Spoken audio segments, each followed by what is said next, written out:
ఆచి చికెన్ మసాలా.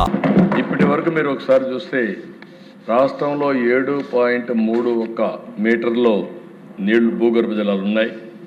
ఇంకొక పక్కన దిశ దీనివల్ల లాభం ఏంటని మీరు ఒకసారి ఆలోచిస్తే మామూలుగా వీళ్ళు 24లో 336 మిలియన్ యూనిట్లు విద్యుత్ వాడితే 25లో 221 మిలియన్ యూనిట్లు మాత్రమే వాడారు.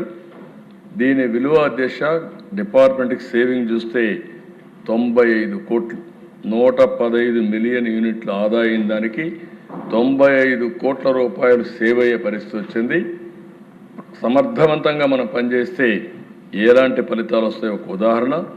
దీనికి అదనంగా మీరు ఒకసారి చూస్తే 20,000 హెక్టార్లు ఉద్యాన పంటలు పెరిగాయి.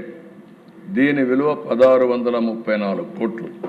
అంటే మన జిఎస్డిపి 1634 కోట్లు పెరిగింది. అదే మరి నీటి వల్ల భూగర్భ జలాలు పెరిగాయి కాబట్టి 95 కోట్ల రూపాయలు ఆదాయ పరిస్థితి వచ్చింది. అందుకే అధ్యక్ష అందరిని కోరుతున్నాం, దీనిపైన సాగునీటి సంఘాలు కూడా ఉన్నాయి. మీరు వాళ్ళని ఎప్పటికప్పుడు డ్రైవ్ చేయగలిగి రైతులు కూడా సమాయత్తం చేయగలిగితే సమర్థవంతమైన నీటి నిర్వహణ చేసి నీటి ఎద్దడిని పూర్తిగా నివారించే పరిస్థితి వస్తుంది. అందుకే ఈ ప్రభుత్వ విధానం +3 పోస్ట్ మాన్సూన్, -8 ప్రీ మాన్సూన్, ఇది ఒక పాలసీ కింద పెట్టుకున్నాం. దీనికోసం అన్ని విధాలా ముందుకు పోతామని చెప్పి కూడా నేను మీకు తెలియజేస్తున్నాను. ఇంకొక పక్కన దిశ ఈరోజు ఈ విషయాలు మనం చూసినప్పుడు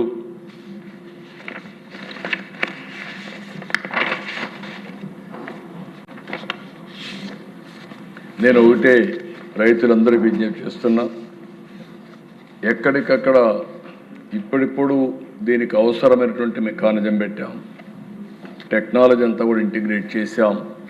ఇవన్నీ ఇంటిగ్రేట్ చేసి రాబోయే రోజుల్లో రైతులకు పూర్తిగా అండగా ఈ ప్రభుత్వం ఉంటుందని మరొకసారి ఈ శాసనసభ ద్వారా అందరికీ విజ్ఞప్తి చేస్తున్నా.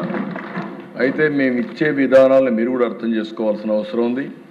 ఉదాహరణకు ఒకసారి ఆలోచిస్తే దిశ టెనెంట్ ఫార్మర్స్, ఓసారి టెనెంట్ ఫార్మర్స్ కూడా అంటే ఊహించని దానికంటే ఎక్కువ పంట వేసేయడం, ఒక్కొక్క 40 ఎకరాలు 30 ఎకరాలు వేసేయడం. దీనివల్ల ఆచి చికెన్ మసాలా.